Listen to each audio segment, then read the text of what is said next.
Hello, good people of YouTube. Mountbatten here. And today, we have the brand new Tier 10 Techline Pan-American Light Cruiser San Martin import to review for you guys today. This ship is quite the something, alright. This is not a real still historical ship. This is a paper ship, is one of the booster designs, and well, it's something, all right. We'll be talking about that and all in today's video, going over the ship's quirks and features and giving it a score. But before we get to that, as always, massive shout out to the channel's Patreons. I am not a CC nor supported by Wargaming in any way, shape, or form, which means I do not get access to any of these ships to review early or anything like that, hence why this review is coming out now and not 10 weeks ago when these ships entered early access. So these guys help make this review and all these ship reviews possible. Patreon is the best way to support the channel, besides of course just watching the videos and streams. If you'd like to be so generous, the link to that is in the description down below. And as always too, art department, 3D modeling guys, texture guys did an excellent job with the ship model. As always, these new ship models, they're just, again, crazy the amount of details they're getting out of these ships. Hope one day that we'll have a camera that allows us to literally walk around the ships in port. I think that would be incredibly neat. I mean, again, just look at the bridge. I mean, look at that. All that equipment and doodads and stuff. Man, it's crazy. Alright, so the San Martin, what is this? Well, first off, it is, again, a proto-rooster. She's a light cruiser. She does only have AP shells. She's got quite a bit of interesting stuff going on. So let's go ahead and take a look at her. Let's start with her camouflage. Believe it or not, this is the perma camo. I don't know why it's just black, but okay, like, look, this is, like, no joke, the perma camo for the San Martin. I don't have the event camo because I didn't well out to get the tier 9. So yeah, like, I look, default perma camo, the color black. It's literally the same lower texture, and then just the texture for the bridge is a slightly brighter black, almost gray. So for the superstructure of the gun is almost gray. In fact, oh man, I don't have any more. I thought I had some more of the black perma camos for the Black Friday event. Actually, this might be it. But yeah, like it's literally that. Come on, Wargaming. Or I don't know if like the art department's in charge of this, but I mean, again, would it be so hard to give us something that's like this, but a little bit more unique rather than just black? Again, I get it's a ship from the 50s. Radar made, camouflage kind of obsolete overnight. I understand that, but like it still looks neat. But anyway, that is the camouflage. As for the economy, I mean, it's a Techline ship. You can, of course, purchase the perma camo, but I'm probably the perma camo, the perma economic bonus if you would like to, which I did. 50% to credits, 100% to the various ship XPs and the like, and this is what I got running on top of it. Alright, the armor now, so it's a light cruiser, 25mm bow, 25mm upper belt, stern's 25 all the way around, stern deck is 25, as is the bow deck. Mid deck is 30, and just take all that off. There is the citadel just barely above the waterline, and no type of turtleback or anything like that. The torpedo blisters simply do not exist. So citadel is high, dry, and exposed. If you haven't noticed, I have some XP on this ship, so I have played it before this part. It's a light cruiser. I don't think anyone was expecting it to be quite tanky. Wargaming specifically mentioned that these were especially frail light cruisers, and that is very much true, I can tell you.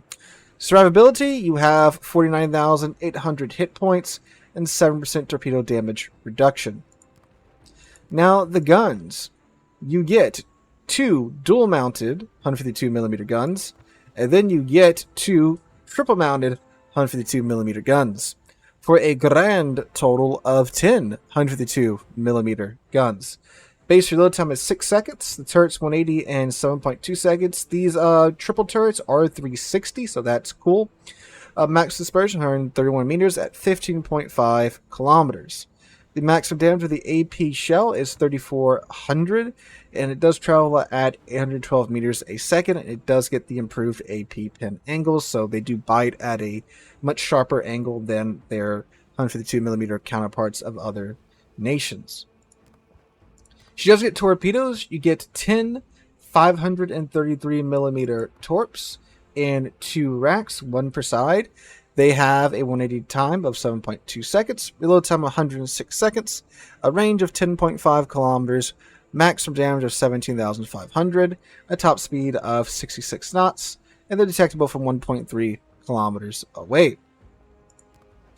She does get the ASW aircraft out to 8 kilometers, so that's very nice.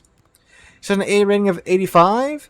You have 10 dual-mounted 20mm Orlikins.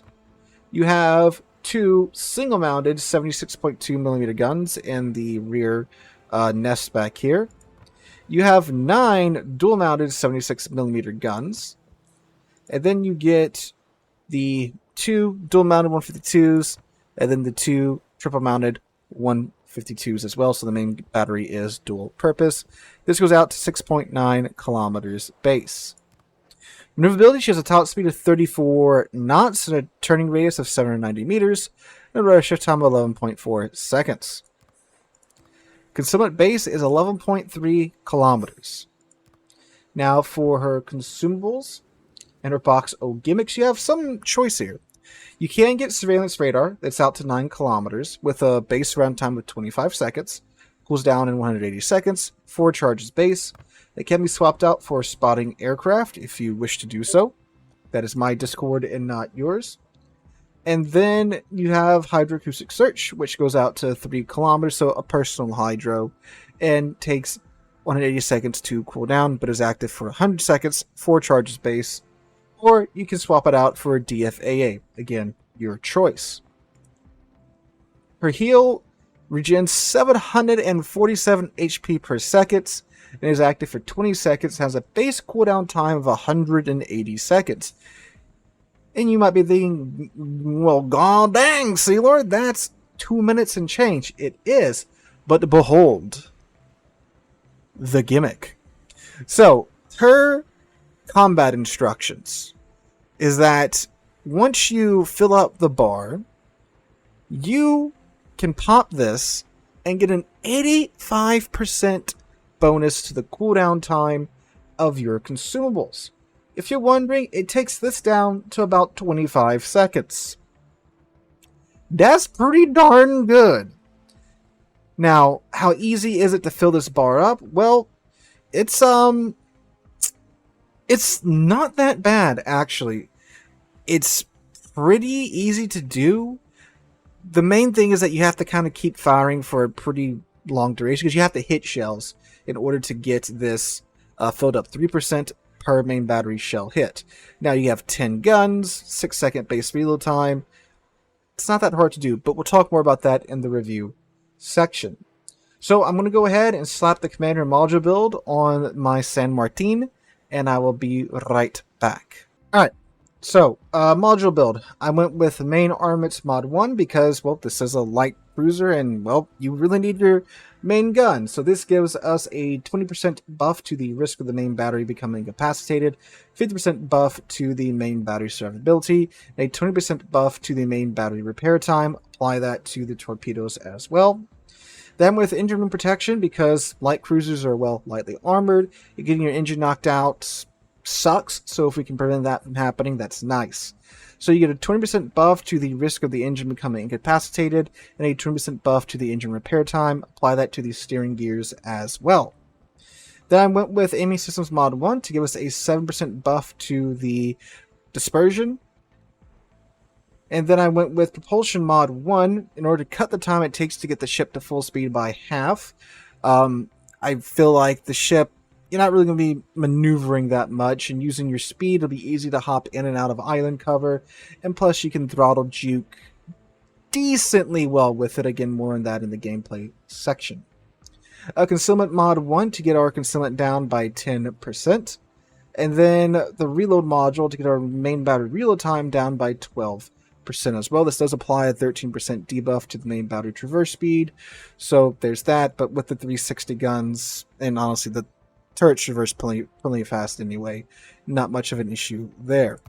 Alright, for the commander build, I went with preventive maintenance. I'm sorry, last stand. Not preventive maintenance, can't take that on cruisers. Last stand in order to get the modules working if they do get knocked out. So if the steering gears or the engine do get knocked out, they still work at a reduced rate.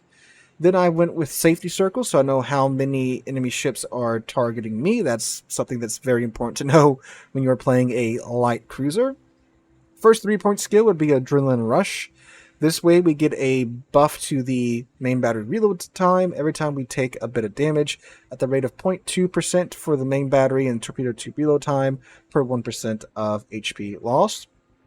First 4-point skill would of course be Consummate Expert to get our consummate down by 10% again. Then coming around, second 2-point skill, I would take Consumable Enhancements. That gives a 10% runtime to the Hydro and Radar time. First 3-point skill, I would take Superintendent to give us an additional charge of the Hill, Hydro, and Radar.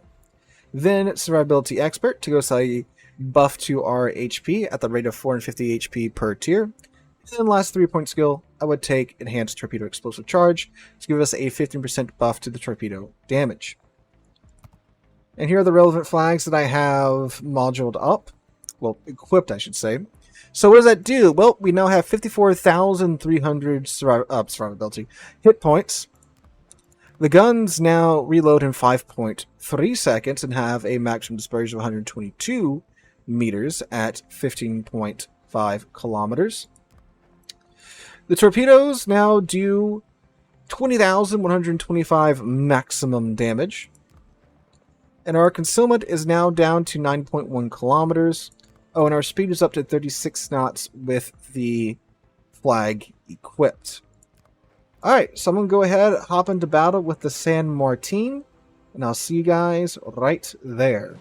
Alright guys, voiceover Mountbatten here. So, the San Martin. These ships originally sounded really gimmicky when they were first released.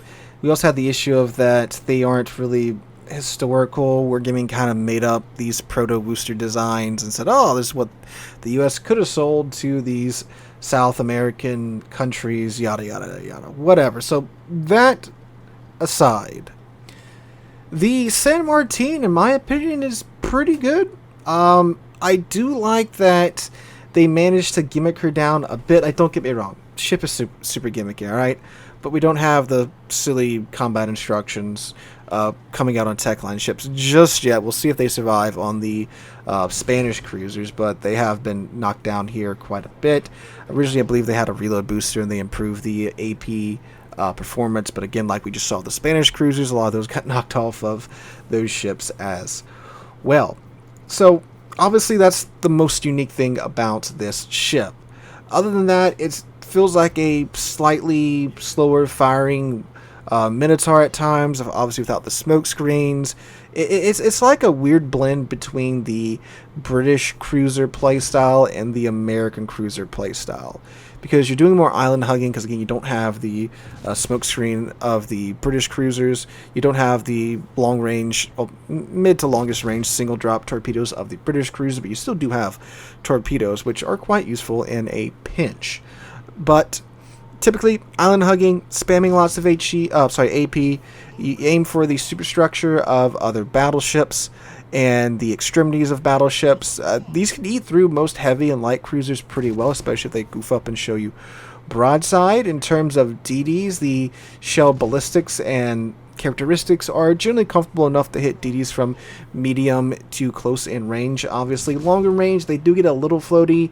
That's one big reason why I didn't take the range module because the arcs are just, again, suborbital at that range. Like, yes, if a battleship is sitting completely still, you can hit it, but I mean, like, it's yeah, good luck on anything that's moving. So typically medium-ish range cruisers, close range if you're fighting something that doesn't have large guns, like another light cruiser or something that's distracted. Again, the torpedoes are an ace up the sleeve. I'm not saying, like, to go charging targets with the torpedoes or anything like that, but medium range is where I found myself playing these ships. I'm sorry, the San Martin. Well, I say these ships, but I have played the other Pan American cruisers too, and yeah, typically medium-ish range is where you want to be at. The fragility of the ship is a big thing.